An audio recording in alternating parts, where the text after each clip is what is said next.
Assalamualaikum warahmatullahi wabarakatuh. Hello, my name is Abdillah and I am from Pamulang University and from English department. And I'm here want to presentation my final action about language acquisition. A language acquisition is the process by which humans acquire the capacity to perceive and comprehend language, as well as to produce and use words and sentences to communicate. Language acquisition or first language acquisition refers to the way children learn their native language, and the second language acquisition is refers to the learning of another language or languages besides the native language. And for theories of language acquisition, behavioral B.F. Skinner, 1957, suggests that children learn language first through imitating their caregivers, usually parents, their use of language due to operant conditioning.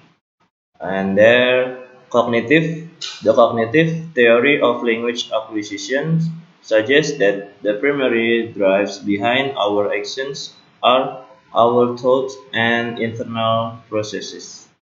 And nativists. Noam Chomsky, 1967, proposes that children are born with an instinct or drive for language learning, which he calls the language acquisition device. And last, insurrectionist Jerome Bruner, 1961, believed that children are born with an ability to develop language, but they require regular interaction with their caregivers or teachers to learn and understand it to a level of full fluency. This idea is known as the language acquisition support system. And there are the five characteristics of a language. Syntax. Syntax is really just another word for grammar. Languages are governed by rules. Without them, language would be a jumbled mess of words, phrases, and concepts that would be very difficult to understand and therefore barely useful. And semantics is all about meaning in language, what words, phrases, and sentences actually mean. Semantics works hand in hand with syntax because different arrangement of words can create different meanings. And morphology is about the form of words. It's best observed in the written form of language. Change in form often brings with a change in meaning. Phonology. Phonology is the study of linguistic sounds. And if ever you want to be considered fluent in your target language, you have to be very familiar with the intonations, stresses, pauses, dips, and tones of the language. And last, pragmatics is concerned with how meaning is negotiated between speaker and listener. And then the four language skills. Listening has often been mistaken for a passive activity where you just sit there and orient your ears to the audio.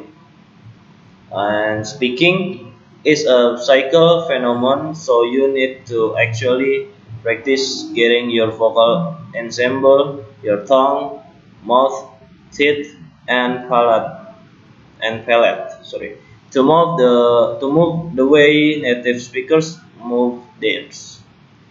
And then reading, as one will realize, is not an inevitable but certainly an urgently beneficial part of effective language development in our modern society.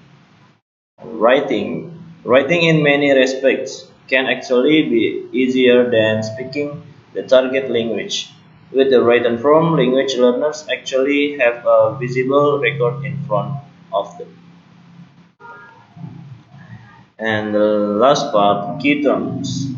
That link the experimentation of sounds by an infant tending to include recognizable words.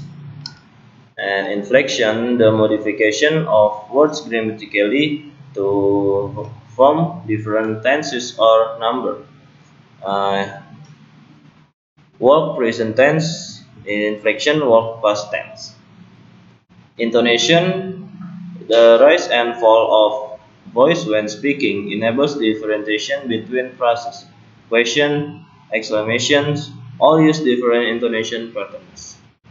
And phonemes, small segments of sound. And that's all for my presentation, and thank you for your attention. And wassalamualaikum warahmatullahi wabarakatuh.